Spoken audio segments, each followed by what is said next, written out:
نحمده ونصلي على رسوله الكريم اما بعد فاعوذ بالله من الشيطان الرجيم بسم الله الرحمن الرحيم يا أيها الذين آمنوا كتب عليكم القصاص في القتلى الحر بالحر والعبد بالعبد والأنثى بالأنثى فمن عفي له من أخيه شيء فاتباع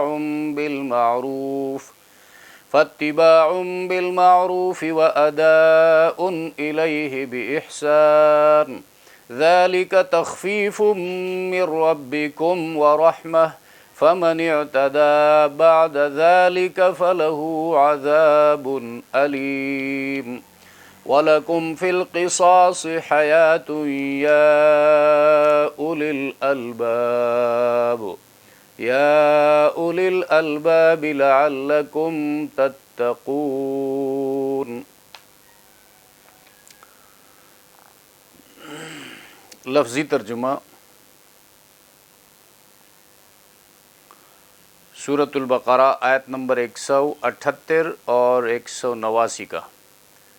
یا ایھا الذین آمنو، اے وہ لوگو جو ایمان لائے ہو، کتبہ لکھا گیا ہے، علیکم تم پر، القصاص، یہ القصاص یہ ناؤن ہے، اسم ہے، اس کا معنی ہے برابری کرنا، جان کے بدلے جان لینا۔ القصاص جان کے بدل جان لینا۔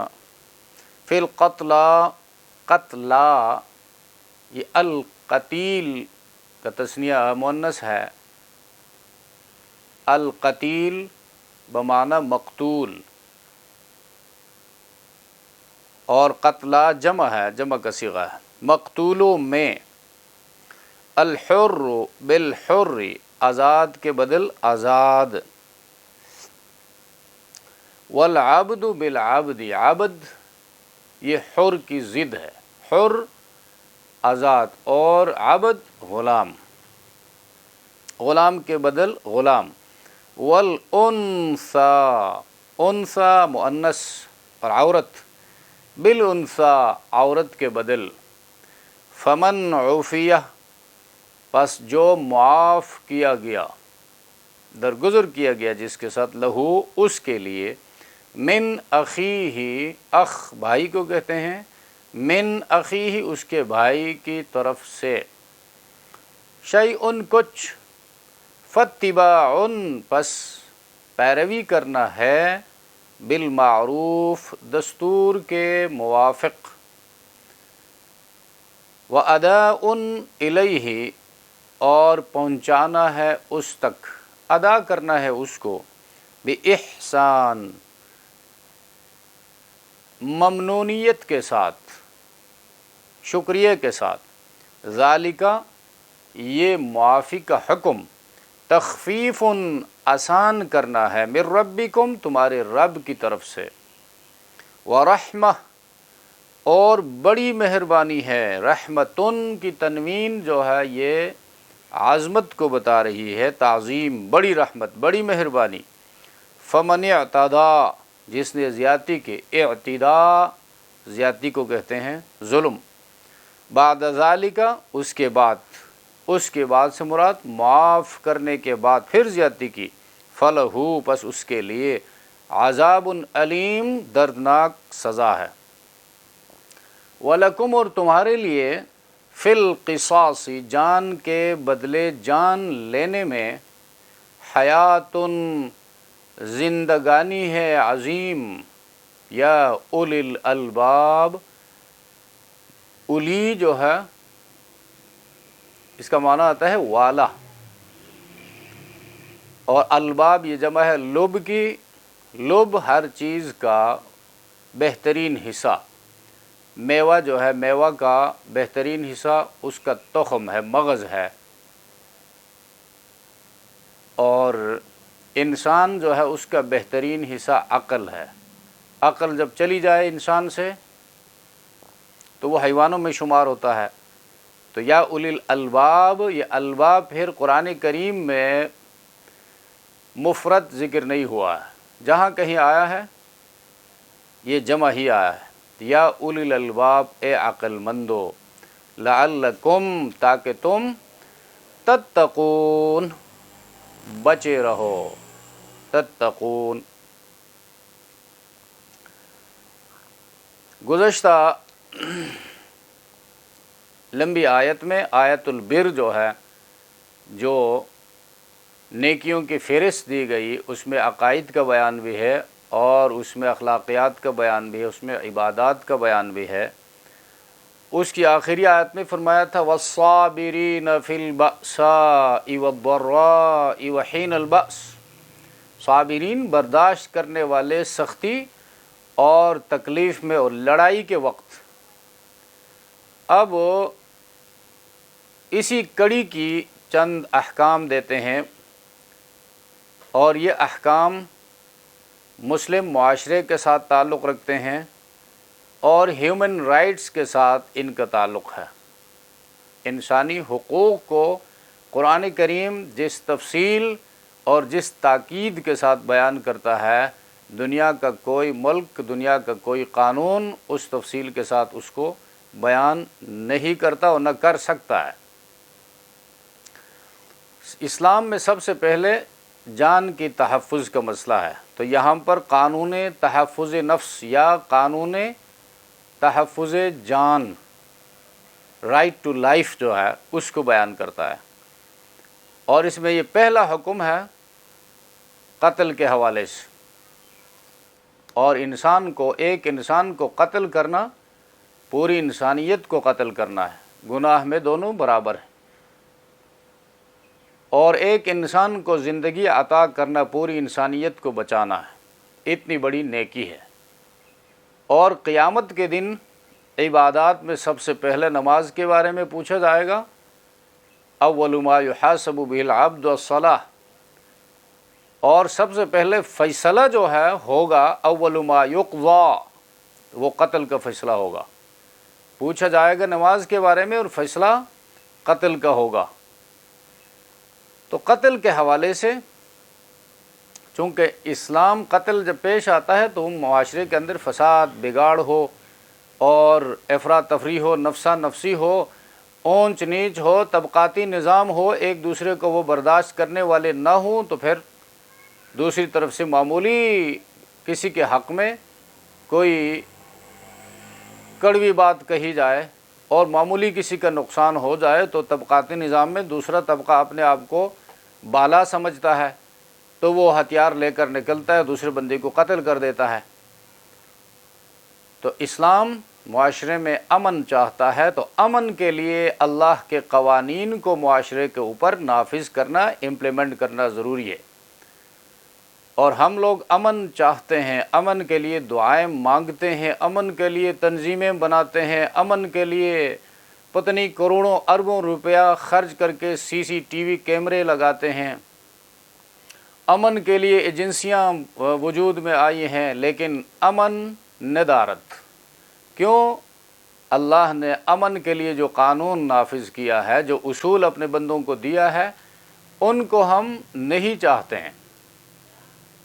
اس کی وجہ یا تو یہ ہے کہ جو صاحب اقتدار ہیں وہ خود قاتل ہیں، ان کو پتہ ہے اللہ کا قانون نافذ ہوگا تو یہ خود بچ نہیں سکتے، وہ خود شرابی ہیں، اور شراب کا قانون نافذ ہو جائے تو وہ خود ان کو کوڑے لگیں گے، وہ خود زناکار ہیں، اللہ کا قانون نافذ ہو جائے تو وہ عدل چاہتا ہے، اس کے نیچے جو بھی آ جائے، جس کے خلاف بھی حکم ثابت ہو جائے، یہ نہیں دیکھا جائے گا یہ فلاں قبیلے کا بڑا ہے یا یہ فلاں علاقے کا بڑا ہے یا یہ بہت بڑی شخصیت ہے۔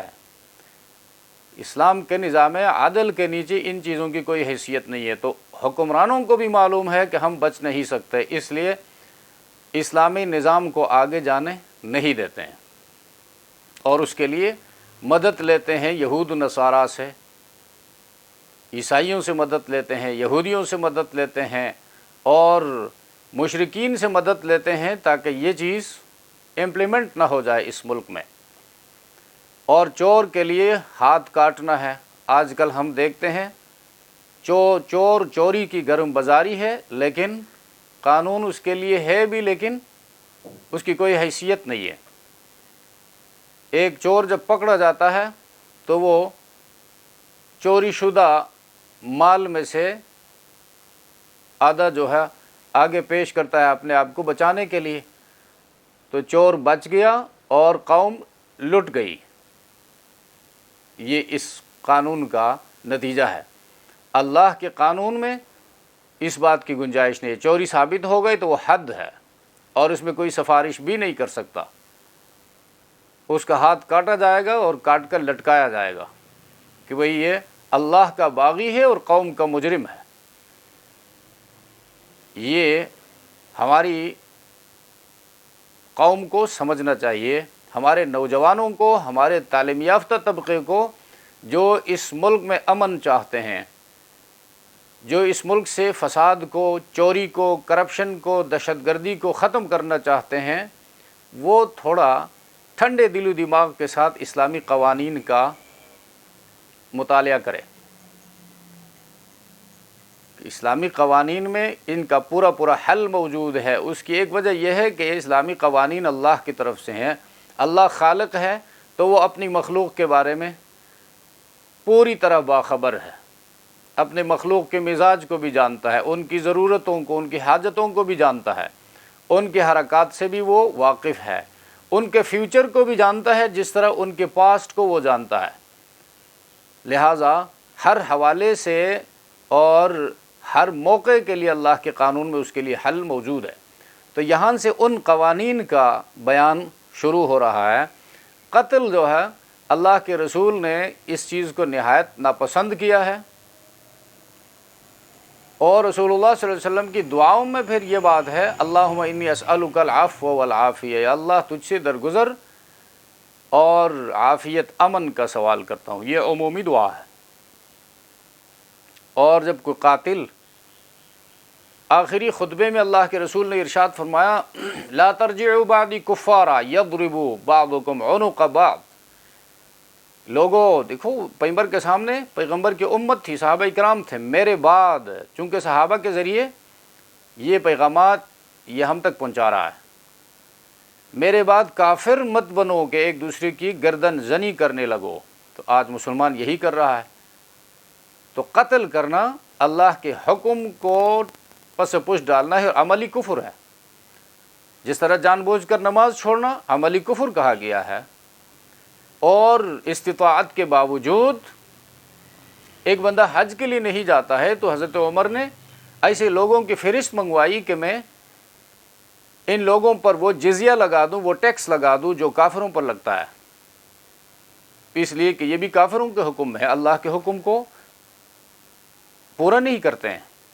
تو جو بندہ، اللہ فرماتے ہیں لا تقتلوا انفسکم، ایک دوسرے کو قتل مت کرو، اور بندہ پھر بھی 4 پیسے کی خاطر قتل کرتا ہے تو یہ بھی اللہ کے حکم کو عملاً نہیں مانتا ہے، تو اس حوالے سے یہ بھی کافر ہے۔ تو قتل ایک گھناؤنا فعل ہے۔ اب یہ فعل جب سرزد ہو جائے کسی اسلامی ریاست کے اندر، اور پھر یہ بات بھی ذہن میں رکھنے کی ہے کہ یہاں پر جو قوانین بیان ہو رہے ہیں یہ ان کا تعلق اسلامی نظام کے ساتھ ہے۔ کسی کے ذہن میں سوال آ جائے کہ یہ پاکستانی عدالتوں میں، آج کل کے مسلم ممالک کی عدالتوں میں یہ تو نہیں ہو رہا ہے، یا رشوت لی جا رہی ہے، یا ناجائز سفارش جو ہے وہ قبول کیا جا رہا ہے، تو اسلامی نظام جو ہے ضروری ہے ان احکامات کے لیے۔ اور مسلمانوں کو اس بات کی فکر بھی ہونی چاہیے کہ جب ہم قرآن کو مانتے ہیں تو پورے قرآن کو مانتے ہیں، اور اس پورے قرآن میں یہ احکامات بھی ہیں، صرف نماز روزے کی بات ہی نہیں، پورے نظام اسلام کی بات کی گئی۔ مسلمان ہونے کے بعد پھر اس بات کی گنجائش نہیں ہے کہ ہم فیصلے اپنی مرضی سے کریں۔ اور دوسری اہم بات، ان سزاؤں کے حوالے سے سزائیں شریعت اسلامی میں 2 طرح کی ہیں، ایک ہیں حدود اور دوسری ہیں تعزیرات۔ حدود وہ سزائیں جو قرآن، حدیث اور اجماع امت سے ثابت ہیں، جو حق اللہ کے طور پر واجب ہوتی ہیں، اور حق اللہ، اللہ کا حق، اس کا مطلب یہ ہے کہ وہ سزائیں جو ہیں مفاد عامہ کے طور پر مشروع کی گئی ہیں۔ مفاد عامہ مطلب لوگوں کے انساب، لوگوں کا نسب جو ہے وہ خراب نہ ہو جائے، اس لیے قذف کی سزا جو ہے وہ مشروع کی گئی۔ کوئی کسی پر زنا کا الزام لگائے، ثابت نہ کر سکے تو اس کو سزا ہوگی۔ تو یہ اس لیے ہے کہ لوگوں کا نسب جو ہے وہ محفوظ ہو جائے۔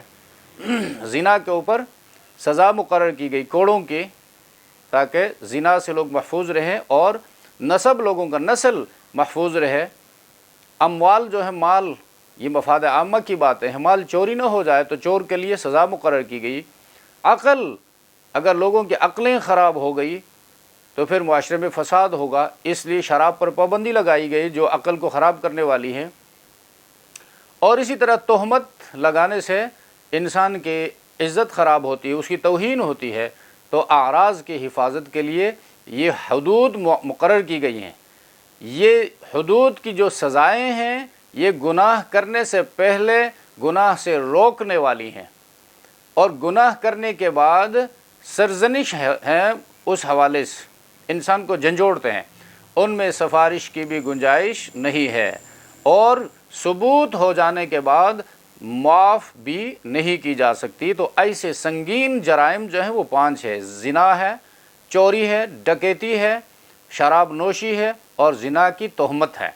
ان کو حدود کہا جاتا ہے۔ اور قصاص جو ہیں وہ حد نہیں ہے، قصاص حد نہیں ہے، اس لیے اس کو مقتول کے ورثاء معاف کر سکتے ہیں، اور پورا قصاص بھی معاف ہو سکتا ہے، اور قصاص کا بعض حصہ بھی معاف ہو سکتا ہے، اور ورثاء اگر کچھ ہیں تو بعض ورثاء بھی اپنا حصہ معاف کر سکتے ہیں، اور بغیر عوض کے بھی فی سبیل اللہ معاف کر سکتے ہیں، اور دیت، بلڈ کمپنسیشن جو ہے وہ لے کر بھی معاف کر سکتے ہیں۔ اور بلڈ کمپنسیشن میں بھی پھر جو لیگل ہیئرس ہیں، قانونی وارث، وہ اپنا حصہ معاف کرنا چاہے وہ بھی معاف ہو سکتا ہے۔ اب تمام صورتوں میں قاتل کو قصاصاً قتل کرنا جائز نہیں ہے، کیونکہ قصاص میں تجزی نہیں ہے، وہ تقسیم کو قبول نہیں کرتا ہے۔ اگر دیت جو ہے، دیت وغیرہ کے بدل معاف کیا تو ورثاء بدل کا معقول طریقہ پر مطالبہ کریں، معقول طریقہ پر، کیونکہ یہ بدل جو ہے قاتل ادا کرے گا، قاتل کی فیملی نہیں، قاتل کا قبیلہ نہیں۔ اس لیے اب ایک بندہ وہ بلڈ کمپنسیشن جو ہے قصاص نہ ہوا، اور بدل پر یعنی خون بہا، جس کو دیت کہا جاتا ہے، اس پر فیصلہ ہوا، تو وہ خون بہا جو ہے موجودہ حالات میں 2916 تولہ 8 ماشا چاندی، اب یہ برابر ہے 34 کلو 20 گرام چاندی کے۔ اب اتنا مال جو ہے قاتل ایک دم سے پیدا نہیں کر سکتا، لہٰذا اس کو 3 سال کی مدت دی جائے گی۔ 3 سال کی مدت میں وہ کچھ کر کے انسٹالیشن میں وہ مقتول کے ورثاء کو ادا کرے گا۔ یہ حسب گنجائش اس کو موقع دیے شریعت نے، اور پھر قاتل سے بھی کہا کہ پھر اس میں ٹال مٹول نہ کرے، بلکہ ممنونیت کے ساتھ ان کا شکریہ ادا کر کے کہ ان کی جان بخشی ہو گئی، اور وہ چیز جو ہے ان تک پہنچائے۔ اور دیت لینے کے بعد پھر اگر مقتول کے ورثاء نے کوئی ایسا اقدام اٹھایا کہ قاتل کو پھر نقصان پہنچانے کی کوشش کی یا اس کو قتل کیا، تو آخرت میں سزا جو ہے بہت سخت ملے گی، اور دنیا میں پھر وہ قصاصاً قتل ہوگا۔ اور ان آیتوں میں جو زیر مطالعہ ہے، وارث کو من اخی ہی کہا ہے، قاتل کا بھائی کہہ کر رحم کی اپیل کی، اخی ہی اس کے بھائی کی طرف سے، یعنی معاشرتی لحاظ سے مسلمان کا بھائی ہے۔ قاتل اگرچہ وقتی اشتعال اور شیطان کے غلبے کی وجہ سے قتل کا ارتکاب کر بیٹھا ہے، لیکن بہرحال قاتل تمہارا بھائی ہے، دیر سویر جو ہے تمہارا غصہ بھی ٹھنڈا ہو جائے گا، اس کا بھی ٹھنڈا ہو جائے گا، ایک دوسرے سے تم نے ملنا ہے، معاشرے میں رہنا ہے، اور تم اس کے بھائی ہو، اور بھائی بھائی پر مہربان ہوتا ہے، لہٰذا وارث کو درگزر سے کام لینا چاہیے۔ تو قتل کی سزا کے بارے میں یہاں پر جو مسئلہ ہے، قتل پہلے سمجھنا چاہیے، قتل کی 3 قسمیں ہیں۔ اور تینوں قسموں کی جو سزائیں ہیں وہ مختلف۔ ایک ہے قتل عمد۔ قتل عمد معنی جان بوجھ کر ارادے سے آلہ قتل لے کر پسٹل، چاقو، تلوار وغیرہ سے یا بم سے کسی کو قتل کرے۔ قتل عمد کا قصاص یہاں پر بیان ہوا ہے۔ اور گزشتہ جو فرمایا گزشتہ آیت میں وحین الباس، جنگ کے دنوں میں، اب ان احکامات میں مناسبت ہے۔ مناسبت یہ ہے جب کسی خاندان کا کوئی شخص قتل کیا جاتا ہے تو وارث جو ہے وہ آپے سے باہر ہو جاتا ہے، جذباتی ہوتا ہے، قاتل کے قبیلہ کا جو بھی آدمی مل جاتا ہے اس کو قتل کر دیتا ہے، بلکہ کبھی ایک کے بدلے ایک سے زیادہ قتل ہو جاتے ہیں، یہ جائز نہیں ہے۔ تو ایسی صورت میں برداشت سے کام لینا چاہیے، والصابرین کہا ہے۔ ایسی صورت میں برداشت سے کام لینا چاہیے اور قاتل ہی کو پکڑنا چاہیے، اسی کو کیفر کردار تک پہنچانا چاہیے۔ اس لیے اب قتل عمد میں جو قصاص ہے اس کا حکم دیتے ہیں۔ اس کا تھوڑا سا پس منظر ہے۔ یہاں پر جو کہتا ہے الحر بالحر، آزاد آزاد کے بدلے، والعبد بالعبد، غلام غلام کے بدلے، والانثى بالانثى، عورت عورت کے بدلے، تو اسے یہ ذہن میں آ سکتا ہے کہ بھئی عورت مرد کو قتل کرے تو قصاص نہیں ہوگا، یا غلام آزاد کو قتل کرے تو قصاص نہیں ہوگا۔ اس کو سمجھنے کے لیے اس آیت کا جو پس منظر ہے اس کو سمجھنا ضروری ہے، چونکہ یہاں پر آیت میں اجمال ہے۔ زمانہ جاہلیت میں یہود اور اہل عرب نے یہ دستور بنا رکھا تھا کہ شریف النسب جو لوگ، ایلیٹ کلاس، طبقاتی نظام تھا کہ جی ہم اونچے درجے کے لوگ ہیں، ہم بڑے درجے کے لوگ ہیں اور یہ چھوٹے درجے کے لوگ ہیں، تو شریف النسب لوگوں کے غلام کے بدلے رذیل لوگوں کے آزاد کو، اور عورت کے بدلے مرد کو، اور ایک آزاد کے بدلے دو کو قصاص میں قتل کرتے تھے۔ اس لیے آیت میں بدلے میں برابری کرنے کا حکم دیا، اور یہ اس تناظر میں ہے۔ ہاں، اب جان کے بدلے جان ہے، غلام کی جان اور آزاد کی جان برابر ہے، عورت کی جان اور مرد کی جان برابر ہے، جان تو دونوں کا ایک ہی ہے۔ تو قصاص کا جو لغوی معنی ہے، لٹرلی میننگ قصاص کا برابری کرنا، مجرم سے برابر کا بدلہ لینا، زیادتی نہ کرنا، یعنی مقتول کے مخصوص اوصاف جو ہیں، جیسے مقتول جو ہے علم و فہم میں، حسن و جمال میں، چھوٹا بڑا ہونے میں، اور مقتول کا معزز یا مالدار ہونا وغیرہ، ان امور کا لحاظ نہیں رکھا جائے گا۔ آپ کہیں کہ بھئی جس کو قتل کیا گیا ہے وہ تو بہت بڑا کروڑ پتی آدمی تھا، اور جس نے قتل کیا ہے وہ تو لاکھوں کا مالک بھی نہیں ہے، اس میں برابری کو نہیں دیکھا جائے گا۔ جو قتل ہوا ہے اس کی بھی ایک جان تھی، جان محترم ہے اللہ کے نزدیک، اور جس کے پاس کچھ بھی نہیں ہے اس کا بھی ایک جان ہے، یہ جان اللہ نے پیدا کیا ہے، اللہ کے نزدیک اس کی قدر و قیمت ہے۔ یا ایک طرف جو ہے بہت بڑا ولی اللہ قتل کیا گیا ہے، اور دوسری طرف جو قاتل ہے وہ بہت بڑا جاہل ہے، تو یہ نہیں کہا جائے گا جو مقتول ہے وہ تو بڑا ولی اللہ ہے لہذا اس کے بدلے میں 10 کو قتل کیا جائے۔ تو آیت میں برابری کا حکم ہے، سب جانیں برابر ہیں، مرد برابر ہیں، غلام برابر ہیں، عورت برابر ہیں۔ عورت نے عورت کو قتل کر دیا تو عورت قصاصاً قتل ہوگا، اور مرد نے کسی عورت کو قتل کر دیا وہ مرد قتل ہوگا، اور اگرچہ ان کے اوصاف میں اختلاف تفاوت ہے، لہذا قصاص کے معنی ہے برابری کرنا، دو شخصوں کو ایک ہی حکم میں رکھنا، ان میں سے ایک کو دوسرے پر ترجیح نہ دینا۔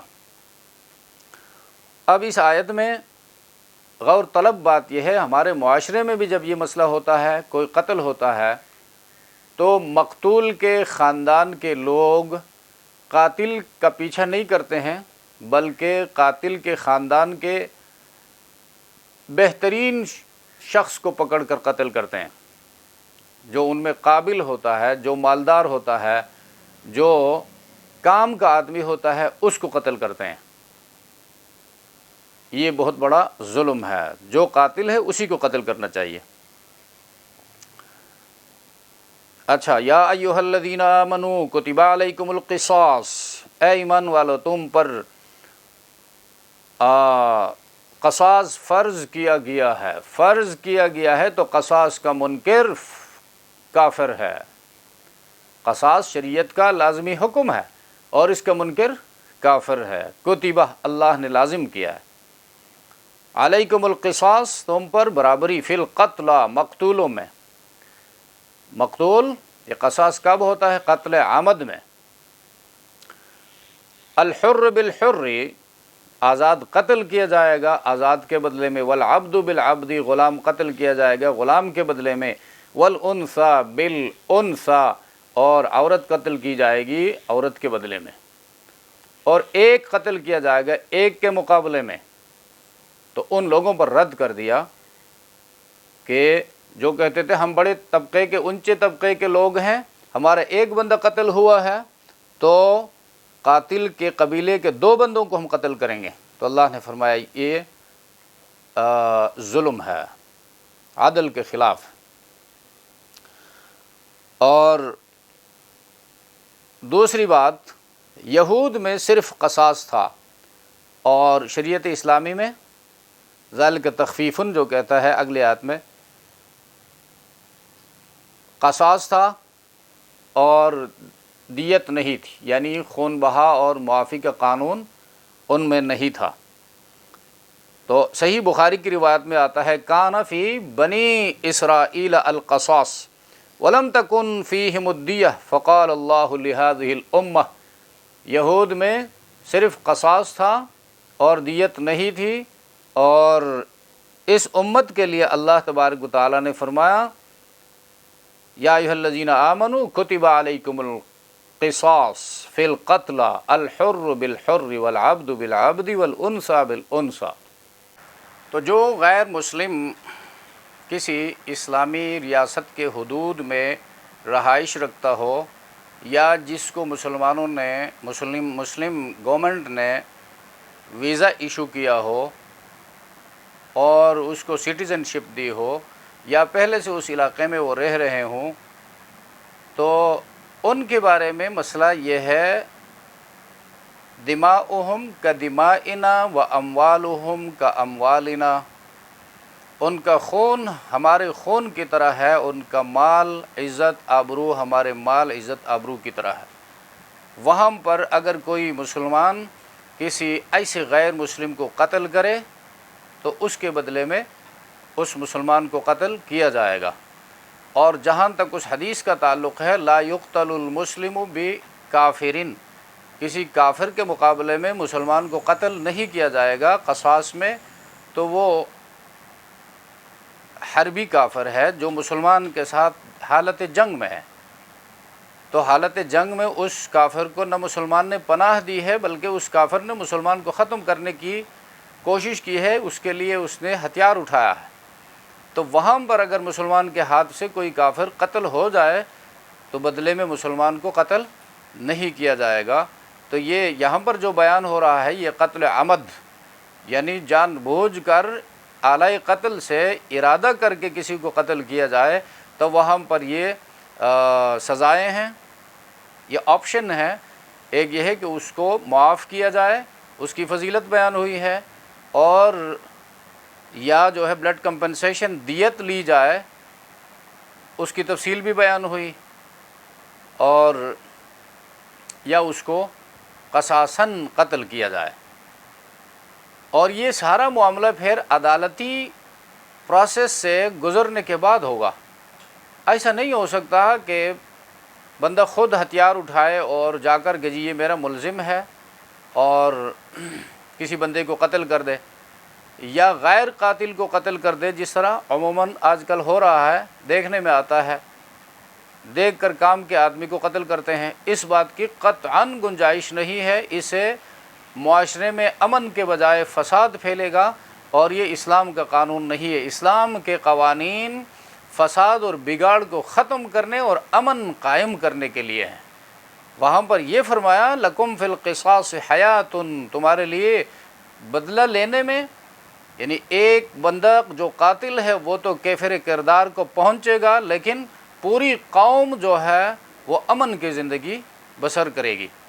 اگر اس طرح اجازت مل جائے کہ عدالت کی کوئی ضرورت نہیں ہے، گواہوں کی کوئی ضرورت نہیں ہے، ہر بندہ جا کر قتل کرنا شروع کر دے، تو پھر کوئی مال کے لیے قتل کرے گا، کوئی اغوا کر کے قتل کرے گا، کوئی کسی پر جھوٹا الزام لگا کر قتل کرے گا، اور یہ قتل کرنے والا پھر بدترین مجرم ہے۔